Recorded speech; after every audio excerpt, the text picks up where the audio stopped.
Are you ready? Are you ready for what's to come? Today, on my own podcast, we break down Are You Ready?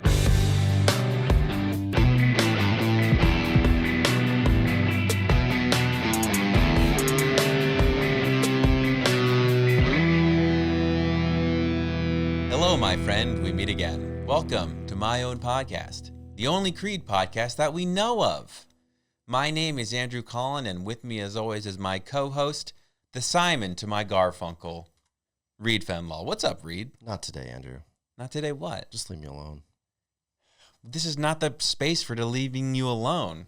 I don't want to do this podcast solo. Okay, fine. I'll do it. Okay, great. I'll adjust my attitude. Thank you. I appreciate you being able to do that. You're welcome. How are you, you idiot? I'm doing okay. Your hat has a big D on it. Yeah. I don't think I've seen this hat before. You haven't. I have not worn it on the pod. Wow. Yeah. What does the D stand for? Is it Detroit? It is not. It actually stands for death. Oh. I'm serious. Oh. So this No hat, one- yeah. my sister plays on a co-ed baseball team. Okay. And their Professional? team name semi-pro. Wow. Their team name is Los Angeles Death. That's morbid. And they play in a league here in LA. They play in Burbank mostly. Do they play intrastate? No. Oh, It's all local. okay. All LA County at least. What position does she play? Batter. Of course. Yeah. I've seen her play right field and second base. Okay. Those are two different positions. Yeah, they all kind of rotate. It's kind of based on who's there. Okay, the more you're describing this league, the more I'm inclined to not believe you that this is a semi-professional league. It's not semi-pro. Wow, you lied to my face. I lied very easily. It's not semi-pro, but they have the nice button-up uniforms that just say death across the front. Jeez. I was like, I'm not going to wear a uniform around, but I want a hat. Fair enough. So, hey. And she was able to get you a hat. That's rad. She was. So shout out to my sister Sarah. Thanks, Sarah. For playing baseball. And we'll see if she actually listens to the pod or not, because if she does, she'll surely comment on this. If she doesn't, then she doesn't love me. We both know the answer to whether or not she listens to the pod. Yeah, I know. I think you know it in your heart, too. I know. Well, even though our family may not be a part of our listenership, those that are listening are in for a treat. And those that are listening, you're a real family. We said on episode 1 that we'd come up with a name for Creed fans, and I don't think we've made any sort of progress. I have. You have. Creedtons. Creedtons? It's like croutons, but Creedtons. Oh, like O-U-N-S. Creedtons. I like it. Okay. Let's just stick with that. Okay, we did. I don't want to put any more effort into figuring it out, so we're just going to go with Reed's first pitch. Here's the problem. It's hard to come up with something that sounds good when it ends in such a hard consonant. Creed. Yeah. Yeah. It's almost got to be like it's just sound. Everything sounds weird. Creedians. Credonians. Yeah, I remember you suggested that. Credonians and Creedites. But Yeah. That sounds weird. Creedites sounds like something that grows inside of a cave.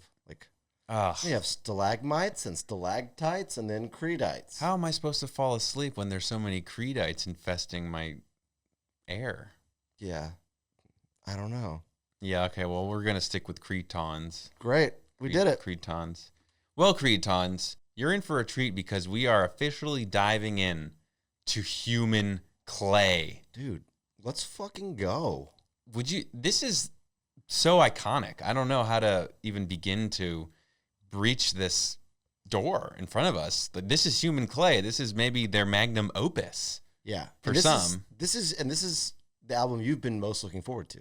I think so, because as I mentioned in episode 1, if you've been sticking around that long, my first real exposure to Creed, I guess, came from when I was doing a music presentation in my 2nd grade class, something like that, maybe 4th grade, where you could either make your own instrument or share music that you liked with the class.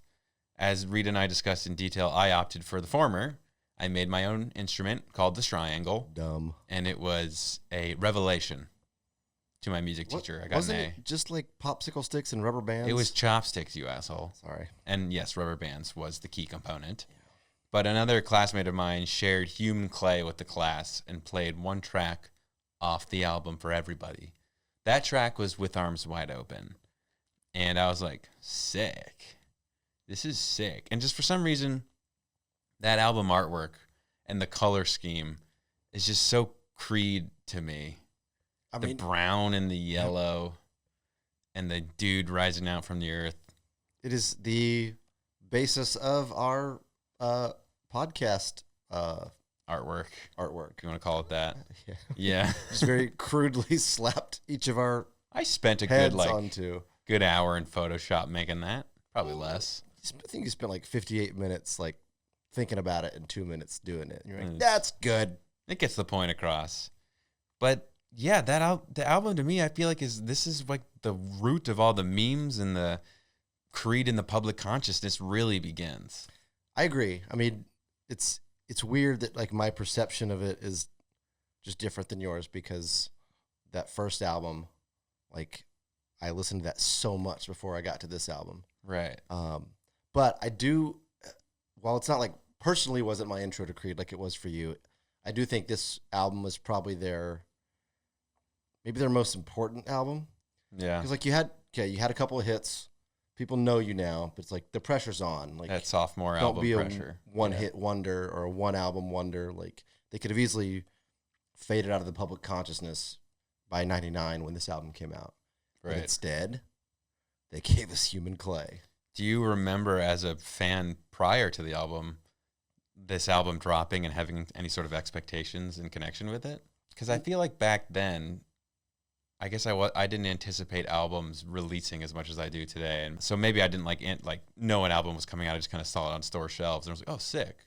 Yeah, I don't know that my anticipation was specific, and like you said, it was '99, so it wasn't like you were getting reminded on Instagram and Twitter or X that shit was coming out. It's like like you said, you kind of like saw it, or Yeah, you're at a Sam Goody and you're like, oh, that's Creed. yeah, like More maybe, Creed. maybe they told us about it on TRL Yeah. on MTV. Like, Or like this came out summer of '99, like July 24th of '99.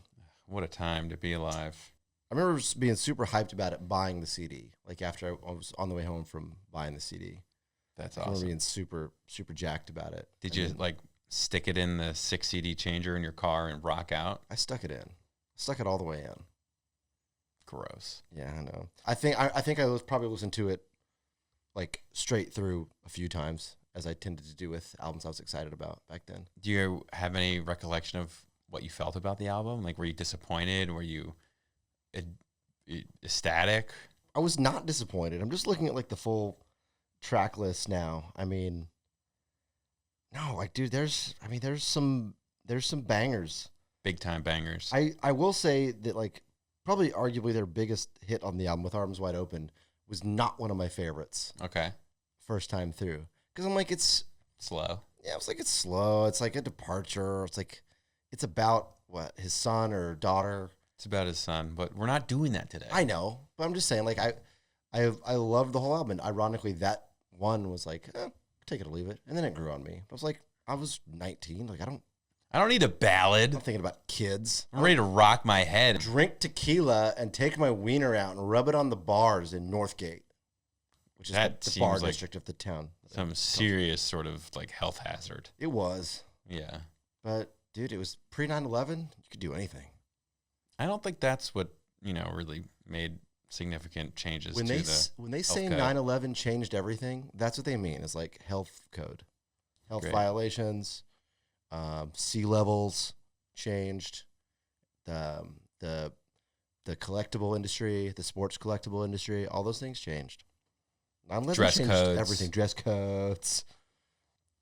Well, Reed, are you ready to discuss how your thoughts on an album from, almost 25 years ago, from 25 years ago, may have changed? I'm ready. I've never been more ready. That's great. Because today we're diving into Are You Ready? You see what we did there? Yeah, I didn't love it, but I understand. Well, before we get into the lyrics, I want to talk about some general facts that I can tell you that won't give away any sort of diagnosis of the lyrics.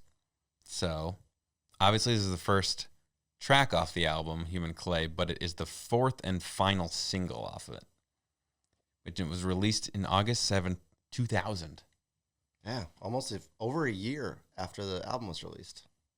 So that was 24 years ago, but I have news about the song breaking as of just a few weeks ago. Holy shit. Let's hear it. Creed released a music video for Are You Ready in August 2024, just a week or two ago. That's just an insane thing to do. Isn't that? So it's funny, if you're on the wiki page, it's like talking about the other 3 singles on the album, which were With Arms Wide Open, Higher, one more I'm forgetting off the top of my head. Like the music video was released in something 2000, something 2000.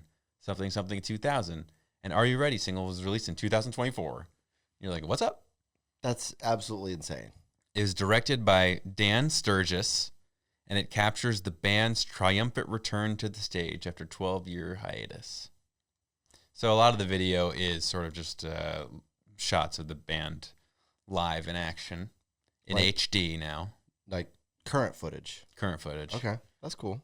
I believe the tour is called the Are You Ready tour, so the connection is obvious. You know, reboot this song, give it a new music video, create some hype for the tour. My only other real fact about Are You Ready is that it was featured on the album NASCAR Full Throttle in 2001 and Harley Davidson Ride in 2005. Wait. Unclear if those are music albums or something else. Did NASCAR and Harley Davidson both used to put out like their own versions of Now That's What I Call Music? I think they must have. See, I told you, dude, 9/11 changed everything. No, I don't. That's when they stopped doing it.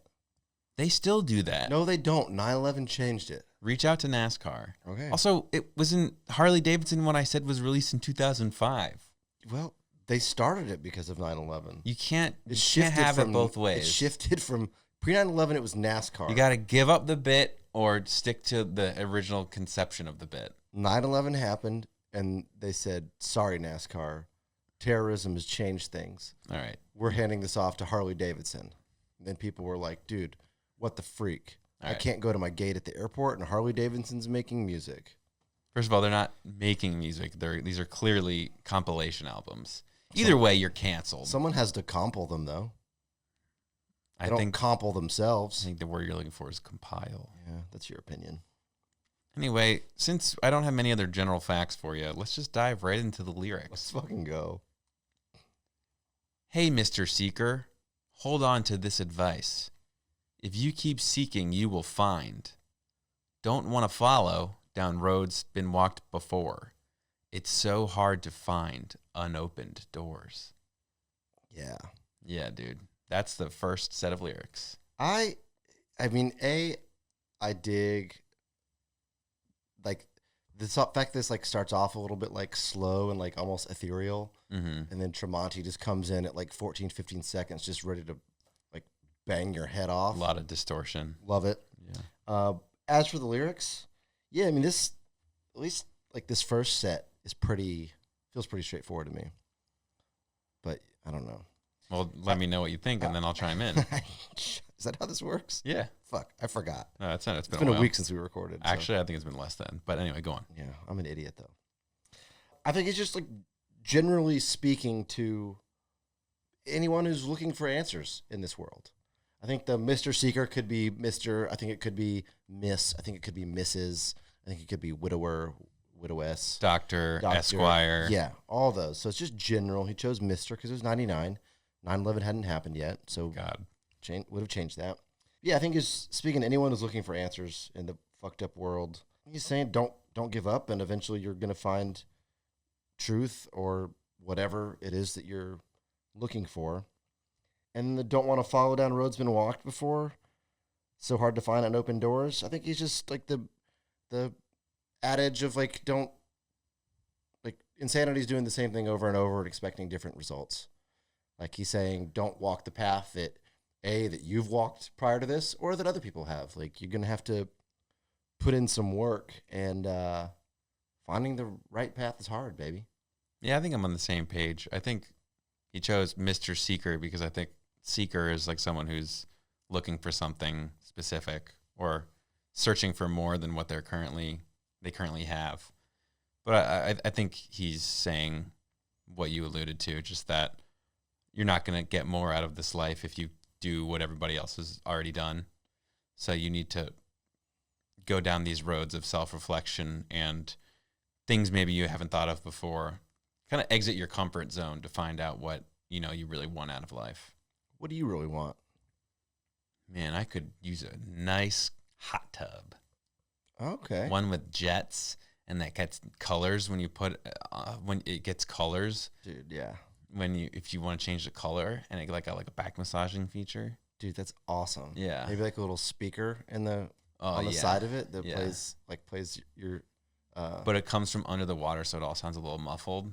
It's like distorted. Yeah, like but Mark it's like a cool Tremonti's effect. guitars. Yeah, what do you want out of life? Besides the hot tub? Besides a hot tub, because that was my answer. I think like a paddle boat. What's a paddle boat? It's one where you like like a swan almost. Yeah, like you do it with your feet. You pedal or a duck, yeah. Where would you even ride that? I don't know, the Pacific Ocean, like up to Malibu. What about the waves? Dude, you got to ride the waves sometimes. I don't know if that could handle that. It's like it's a boat, so you're a boat owner. You don't have to get gas, so it's environmentally friendly. And every time you're in it, you're exercising, so it's good for you. Okay. That's a fair dream, but you can't bring it to my hot tub. Okay. All right, moving on to the chorus, which is fairly simple. Are you ready? Are you ready for what's to come? Oh, I said, are you ready? And he repeats that. I guess it's a little ambiguous, but I guess he's talking about a person doing the personal work I think they so need too. to do and getting themselves in the right spot for whatever it is that the world is going to throw at them. And maybe he loves like taking polls. He's polling pick. Are you ready? Are you ready? I picture him just like going around a room and asking every time he asks it, it's to a different person in the room. They're like, yes, Scott, we're fucking ready, dude. I wonder if he was a part of like the Bush or the Gore campaign in '99, trying to get a sense of who's ready for certain 9/11? certain candidacy. Okay. No, but I agree. I think he's alluding to the fact that with this desire to change is going to come some serious work. And like, are you ready to take that on, or are you going to be like a big sissy and just keep living the way you were? Yeah. Yeah. It's almost like, do you think he's saying, are you ready to do the work, or you've done the work and are you ready for like the next phase? I think they haven't done the work yet. Yeah. And it's more like a combo. Like, are you ready to work, and are you ready for your life to be more than what it was? I'm ready. So then moving in to the second set of lyrics. Hey, Mr. Hero, walking a thin, fine line under the microscope of life. Remember your roots, my friend. They're right down below, 'cause heroes come and heroes go. I think he's kind of maybe a little bit mocking the people that the world frames as heroes, because it's easy to fall. Like, it's a thin, I think that's what he means by a thin, fine line. It's easy for them to fall. And when you're in the public eye, people look at and criticize everything you do. I also think a little more holistically here. To me, I think this line is maybe the first time we see like the weight of fame and all that comes along with it start to affect the band, start to affect Scott. Like, I think part of this is coming from like, what did they experience from the notoriety they gained from Human Clay starting in '97 to where they are now? Like, life is different. People are looking at him differently, looking at the band differently. I think we might be seeing the first like little crack in the armor that maybe eventually led to some trouble with the band. Remember your roots, my friend. They're right down below, 'cause heroes come and heroes go. I mean, don't forget where you came from. It's just sage advice from Scott. And then, yeah, I think he's saying you can easily be knocked off your pedestal and replaced, and the world is cruel, and people will forget about you, and that's sad and it sucks, but that's the way the world works. Right on. I think you're kind of hitting the nail on the head here. And before I weigh in, I want to first point out that the line, walking a thin, fine line, I don't like that line that much. Because I feel like thin and fine are kind of the same word. So it's almost like saying like, whoa, that's a big, huge boat. Yeah. So that always kind of bugged me. But I like the Mr. Hero part. Walking a thin, fine line. Yeah, I'm trying to think of what he could have subbed in there. Like he needed 2 syllables. A real thin line? I don't know. Yeah, okay. But thin and fine are kind of the same That would have thing. been pretty easy to do. Yeah, I don't know. Walking Not my a thin, fine, narrow, small line. Yeah. I mean, it's fine. It just kind of bugs me. It's thin, too. But other than that one snafu with the lines that kind of sound the same, I kind of want to unconventionally get into a little bit behind the meaning from Scott Stapp on this, because I think this stanza is what he gives a lot of background on. So I'm just going to tell you what this kind of means right now, but I think you're on the right track. I'm smart. So in Scott's memoir, which we constantly reference because it's a great source, Scott mentions that he viewed the world at the time of writing Human Clay as sort of containing good and evil, light, dark, God and the devil, and sort of these conflicting energies. And he said as a man, he was really struggling with the idea of how you're supposed to deal with these back and forth energies. So in Are You Ready?, he mentions that it's a song about how to handle that struggle and how to face that struggle. Specifically, he says he envisioned himself voicing a character when he cites the line, "Hey, Mr. Hero, walking a thin, fine line under the microscope of life." He references that he was living with the hero's complex and that he couldn't deal with the pressure of being perfect. At that time, he was sort of confronting himself with, was he ready to abandon the myth that heroes in our lives are perfect? Because after some self-reflection, he learned that he was an anti-hero and a day of reckoning was coming.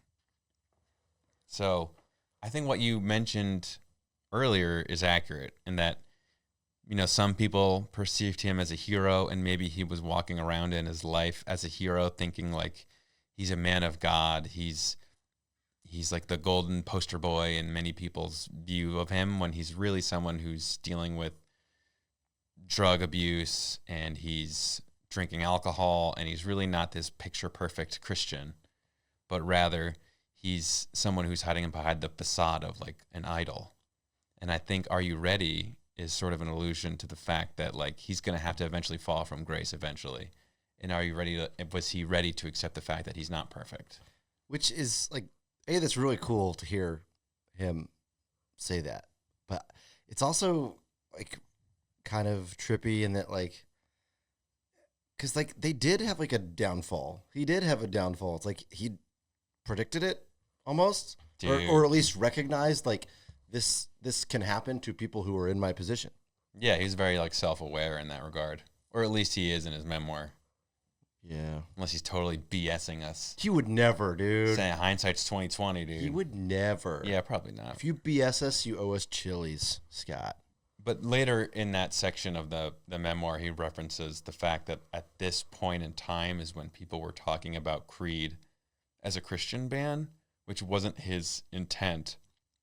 And he mentions the conversation he had with Mark being like, why are people calling us a Christian band, dude? And he's like, it's just like what I know. Wait, what? It's just what I know. It's just like he's just writing about his own sort of life experience. Oh, like the subject matter of the songs is what he knows. Yeah. But dude, I mean, was that discussion before this album or after this album? Like during this album. Like you, one of the biggest hits, probably the second biggest song on the album, Higher, is full of like biblical, like where blind men see, golden, like this is a biblical description of heaven. Like that's why people are calling you a Christian band. Well, this is before that song was released. Okay. Well, but still, like, you're writing songs like that. Yeah, but Mark wasn't writing the lyrics. But I think ultimately I bring that up to just the fact that, like, he's writing about all these ideals in his world, but he's not living up to them. Which is why he's like, am I ready to, like, face the consequence of what I'm writing and who I'm presenting myself as? when I'm not fully that person. So you think this was a song to himself? I think so. Okay. I hadn't thought about it like that. Yeah. But after hearing like his, like from Sinner's Creed, I can kind of see that. Yeah. Good job, Andrew. Thanks. I know how to read. That's a good fact. Yeah. So now diving into the last set of lyrics, which Reid mentioned before the pod, is his absolute favorite Creed lyric of all time. Mm-hmm. 10, 9, 8, 7, 6, 5, 4, 3, 2, 1. Countdown to the change in life that's soon to come. Repeat that. Your life has just begun. Life has just begun. I mean, look. Yes. I Reid Fenlaw. Love Creed. Yeah. This lyric isn't doing it for me. What? Like, dude, I get if you want you're referencing a countdown. Yeah. Do we have to start from 10? He's not referencing a countdown. He is counting He gave down. a full count. Like, say some other words and then go like 3, 2, 1.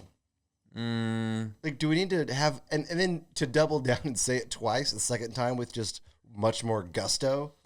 Yeah, I don't think he needed to say it twice. I think he instead could have been like 20, 19, 18, 17, 16, 15, 14, 13, 12, 11. And then done 10, 9, 8. I just don't no. I think this is it's just a cheesy line, I think. That's fair. I don't know. I know I think you like it. I think it's see you're about to cry cuz I'm insulting it right now. I think it's like kind of, I don't know. I have mixed feelings on it because on one hand, I think it's kind of dumb, but also he sings it with such bravado and passion that I'm like, he is conveying something by singing these simple counting down. He's just like screaming numbers though. So half the music we love is just dudes screaming, yeah. Have you ever listened to Pearl Jam? That's very fair. Or Soundgarden? That's very fair. And maybe or Creed. I'm more lenient. Maybe I'm more lenient to Yaz than I am to someone just counting numbers because at least with Yeah, it's like, ooh, where's the inflection? How are they saying? Oh, shut it? up! Like, you know? And it's like I just know what's next. Once you get to 9, I know what's next, and then we have to go all the way to 1. Oh, but yeah, you have no idea what's gonna follow suit with a yeah. I always know. Or oh. No, I mean I don't always know. Yeah, there you go. Also, he never finishes the countdown. He never gets to 0. Well, we know. They don't get to 0 in NASA. Well, they say liftoff. Yeah, I guess you could have said liftoff. If he'd said liftoff at the end of this, it would be my favorite Creed lyric of all time. Real missed nothing opportunity. Beats a good liftoff. That's true. Like but there's no payoff of this countdown. Mm-mm. Anyway, I don't like that lyric. I think it's cheesy. I think he should have written some other lyrics, then gone 3, 2, 1. And okay. I'd have been happy. Next podcast, please come back with a suggestion of lyrics, and we'll try to get Scott. Fine. You know what? Better yet, if you're listening out there, what lyrics would you have written? Email us at myownpodcast@gmail.com. That's myownpodcast@gmail.com. We'll read your lyrics on the next episode. We will. And then we'll pick a winner. We'll pick a winner. If no one submits any, I'm going to make up then Reid will four, do it. 4 sets of lyrics, and we'll pick a winner from those. Okay. Aside from that, I mean, I think he's just the whole message of this is just life will change for the better when you like sincerely seek and find answers to things in life, and not let fame or wealth or success or whatever your thing is go to your hot head. tubs, or paddle boats. Yeah, hot tubs and paddle boats, baby. Like I think he's saying it'll be such like an awakening or a weight lifted off your shoulders that it will feel like, or can feel like a rebirth in a way. Like it is an actual new life. Yeah. It can be that significant of a change. Yeah, I think I agree. I think he's just alluding to the fact that change is coming. Are you ready for it? And I guess I don't see this part as negative or positive. I just think are you ready for things to change? Because shit's going to get real and you better be ready. And life is just beginning because you're just starting now to deal with hardships. You have no idea how life is going to evolve and morph. You know, I have a question though. Yeah, question me. What if this entire song oh God, yeah, is supposed to be to a baby who is like about to be born? Like he wrote this song thinking like you're supposed to play this song while you're in labor. Parents are, and it's to their kid because like life has just begun. Like they're hatching You know? That wouldn't apply because he's referencing Mr. Hero and Mr. Seeker, and we won't. Not all babies are boys with Misters, so. Well, but again, it's pre 9/11, so You could mean anything. You can't use that to just deflect whatever I throw at you. Okay, well. So that's the lyrics of Are You Ready? And I think I've sort of given all the other information I have on the song. The only one is only sort of tangentially related. The only other fact I have, that is. And when I mentioned that he was questioning how man is supposed to deal with the struggle between good and evil, light and dark, he mentioned and described this idea to Dan Tremonti, because Dan Tremonti does all the album artwork. And he told Dan that he wants the album to be a clay man reaching up to God in prayer or in agony, asking God to shape him by his past experiences. Oh, I wonder why people think we're a Christian band. Well, God isn't in the image, so... God really is in every image. If you think about it. Yeah. Well, Reed, I don't have much else for you. That's Are You Ready? Okay. I'm stoked that we're on to Human Clay. Me too. Like, I'm excited for you. I'm excited for me. Mm-hmm. I'm excited for people listening to it because I do, like, again, I think My Own Prison, I feel like I'm in the minority on that like that album is the big Creed album to me. I feel like most people, it's this one. I don't know. I'd be interested to learn more about that because I feel like a lot of people are more attracted to that raw sound of the previous, and some people might look at this as like the first real cheesy Creed album. But this is where, like, their first two, like, mega hits, probably in Arms Wide Open and Higher were from this album. Like, true. Weren't those two bigger than any song on My Own Prison? Yeah, I think so. Okay, are you yawning? Am I boring you, Andrew? You're always boring me. You're a boring guy. Andrew just he gets angry when I talk 9/11 truths. Why don't we dive into our yeahs and our final thoughts on the song? Okay. Do you want me to go first? If you want to. It doesn't matter. I'm ready. Are you ready? Go Dude, ahead. I'm ready. Go ahead. I don't know if I made it clear, but I fucking love this song. Andrew loves this song. I like it a lot.